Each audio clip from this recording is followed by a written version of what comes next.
Local Telugu రాష్ట్రాల మధ్య కృష్ణా జలాల జగడం మరోసారి భగ్గుమంది. నాగార్జున సాగర్ డ్యాం వేదికగా ఏపీ తెలంగాణ అధికారుల మధ్య తీవ్ర ఉద్రిక్తత వాతావరణం నెలకొంది. కేఆర్ఎంబీ అనుమతి లేకపోవడం, ఒకరిపై ఒకరు పోటీ పడి నీటిని విడుదల చేసుకోవడం సరికొత్త వివాదానికి దారితీసింది.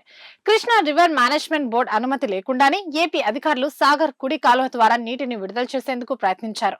దీనిపై తెలంగాణ అధికారులు తీవ్ర అభ్యంతరం వ్యక్తం చేయడంతో డ్యాం పరిసరాల్లో ఉద్రిక్తత నెలకొంది.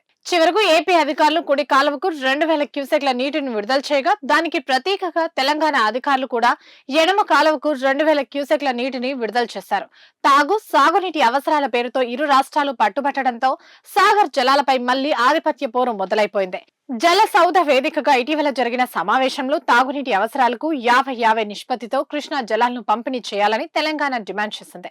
అయితే ఇరు రాష్ట్రాల వాదనలు వినడం తప్ప కేఆర్ఎంబీ ఎలాంటి స్పష్టమైన పరిష్కారం చూపకపోవడంపై విమర్శలు కూడా వ్యక్తమవుతున్నాయి. బోర్డు నిష్క్రియాత్మకంగా ఉండడంతోనే ఈ పరిస్థితి వచ్చిందని నిపుణులు అభిప్రాయపడుతున్నారు. ఏకకాలంలో కుడి, ఎడమ కాలువలకు నీటి విడుదల చేపట్టిన నేపథ్యంలో ఎలాంటి ఘర్షణలు జరగకుండా నాగార్జున సాగర్ డ్యాం వద్ద పోలీసులు కట్టుదిట్టమైన భద్రతను ఏర్పాటు చేశారు. బోర్డు ఇప్పటికైనా స్పందించి స్పష్టమైన ఆదేశాలు ఇవ్వాలని ప్రజలు కూడా కోరుతున్నారు.